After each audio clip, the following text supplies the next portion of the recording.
In the last lesson, we showed how, after one side has opened the bidding, the other side can get involved too.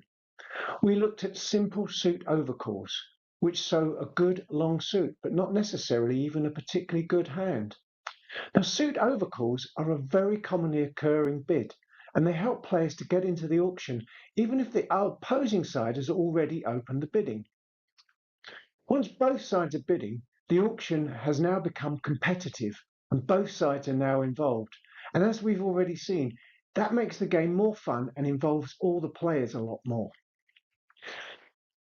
Now, there's another very useful way for your side to force their way into a competitive auction. It's probably the most fundamental of all the many bridge bidding conventions that exist. And it is something that is played almost universally wherever bridge is played. It's known as the takeout double, and it's an absolutely essential part of your bidding system. Now, double is a new term in bidding, so let's start at the beginning. So far, our bidding vocabulary has been restricted to just a few words. The numbers 1 to 4, the names of the 4 suits, and we also use the term no trumps, and of course we're all familiar with the term pass. But there are 2 more cards in the bidding box that we haven't looked at so far. The red card, double, and the blue card, XX, redouble. The literal meaning of these calls is as follows. The red card, double, essentially means I think you're going to fail in your contract, so I'm doubling it to double the stakes, and hopefully I'll get a larger penalty when you fail. And the blue card, redouble, says, oh yeah, I'm so confident in my contract that even though you've doubled me, I'm going to double again. I'm going to double the double or redouble, and we'll play for even higher stakes. Bring it on. Let's play. Now, redouble isn't used a great deal in bridge, even at club level, so don't worry too much about it. We're not going to cover it in great deal. We're not going to talk about it much on this course at all, but double's very important. When bridge was first invented, both these bids were designed only to convey their literal meaning.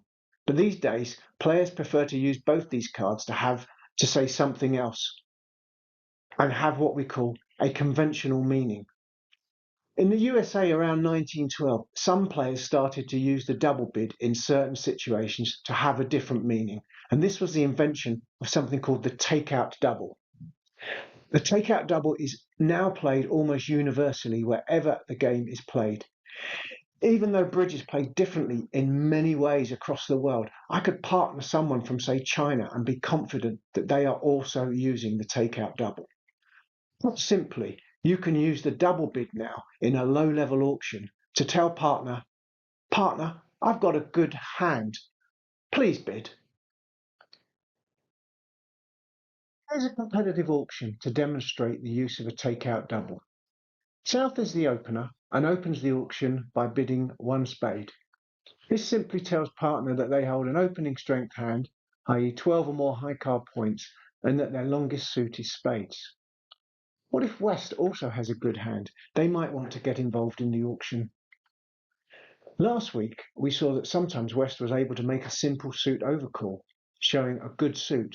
But remember, an overcall promises at least 5 good cards in a suit. What if West has a good hand, but no good long suit to overcall?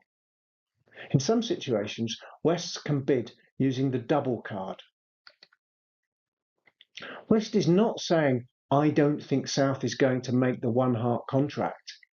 Instead, the bid means, I have a good hand, please bid, partner. Essentially, West is saying, West is imploring their partner to bid. They're telling them they've got quite a good hand. I want to know more about your hand, partner. Please bid to take the double out. In the forthcoming lesson, we're going to look at what's required to make a takeout double, and then we're going to look at how partner responds when we do make a takeout double. I've split these subjects into 2 short YouTube lessons to make the material easier to digest. If you can't join me in the classroom for the lesson, then please have a look at parts 2 and 3 of this series, which I will post on YouTube.